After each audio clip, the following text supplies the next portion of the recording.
Yes, sir, Wrestling YouTube, what up? Welcome to another edition of Wrestling with Watts. I'm your host, Watts, and today we're talking about something a little different. Not that much different, but a little different. We're talking about WWE 2K25. The WWE 2K25, it showed a little gameplay, and I'm not gonna lie, I don't even know when it's dropping. If I had to guess, like late March, early April, but I don't even care, and I'm gonna tell you why. I'm starting to feel like I feel when it comes to all video games, because my thing is, I haven't been deeply engraved in video game culture in a very long time, and it's not because I don't have the time or I'm an adult and I really just don't feel like doing it no more. It's not that. It's that too many game franchises kind of sold their integrity, and by that I mean all of these microtransactions. Then on top of that, we're not even getting the full game. We're kind of getting a makeshift version of the game, and then as soon as a couple months go by, it's like, alright, we got this DLC. If you want the game to be complete, buy this. And it's like, I thought I paid $70 for the complete game. Why do I have to add to a complete game already? Now, with Fortnite, it's a little different. Apex, the free games, I'll let them live, because it's like, alright, it's a free game. And in order for your character, or in order for anything that you're creating to be stronger, you have to do in-game purchases. Alright, fine. But if I'm paying $70 for a game, or I'm paying $120 for a deluxe version of the game, don't go telling me I need to buy this, and buy that in order to still have a complete game. That's nasty work. And I've noticed that WWE 2K has done this for a very long time. And now with the addition of the island mode, the island of relevancy mode, we're going to see a lot more of this, and I'm not really happy about it. And by that, I mean we would have to pay $70 for a game that don't even have the full roster on it. And I know that there's a window in between when people could be added to the game and all of that, but at the same time, it be people that's already on the roster, already on TV, already on NXT, Raw, and SmackDown that we have to wait for. I say all of this to say that why do we have to pay extra money for a superstar that's already being showcased on a roster? Oh, DLC in order to get this person. Back in the day with old wrestling games, if you was already on the roster, more than likely you would be on the game if you're being seen on TV often and stuff like that.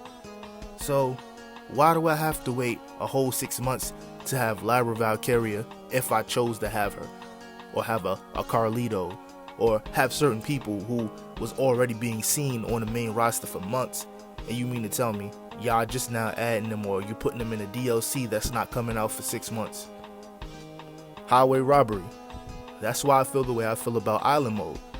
Now, I already been vocal about the fact that NBA 2K, they already kind of ruined the franchise with all of the stuff like the neighborhood and adding all of these microtransactions.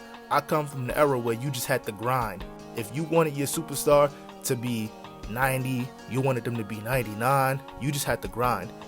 You had to go to the rec, you had to play the story mode, you had to play my part, and this was when it was just my part. Now we got neighborhood, where you could roam all around a certain neighborhood in NBA 2K, but my problem with that is that there's always bugs. And WWE 2K servers online already hasn't been great. They've already been laggy, glitching, logging people out, all of this stuff. So you're gonna add island mode, which is the equivalent of neighborhood mode, into WWE 2K open world. Yeah, it sounds cool, but they're not great with their servers already. So launching this, all this is going to do is be a cash grab. This is going to be a cash grab. We're going to spend hundreds and thousands of dollars over the next year, and we're not even going to be able to play the way we want to. We're going to be getting logged out. It's going to be laggy. It's going to be buggy. I don't know. I may sound like an old head. Excuse my maturity, but this is not how I used to play old wrestling games at all. I'm used to doing the story mode. I'm used to doing GM mode, or doing whatever I have to do to unlock certain things. And if I didn't want to unlock it, then I would pay for the season pass and everything would be unlocked. And a lot of times people ask, How come they'll take something out of the game that was already in it already, then they'll bring it back and then be like, oh, this is here again, and they'll be like, oh wow, we gotta get the game. You know why? Because if they put everything we want in one game, what would be the point of buying new games? That's why people are so stuck on Here Comes the Pain, because Here Comes the Pain literally had everything we wanted in one game. It would be hard for them to sell this new game that's updated or whatever. It's like, alright, why do I need to get this game when all of this is already in it? So that's why they don't put everything in one game, because then the supply and demand, it's not going to match up. It's not going to be the same thing. So that's why they do that.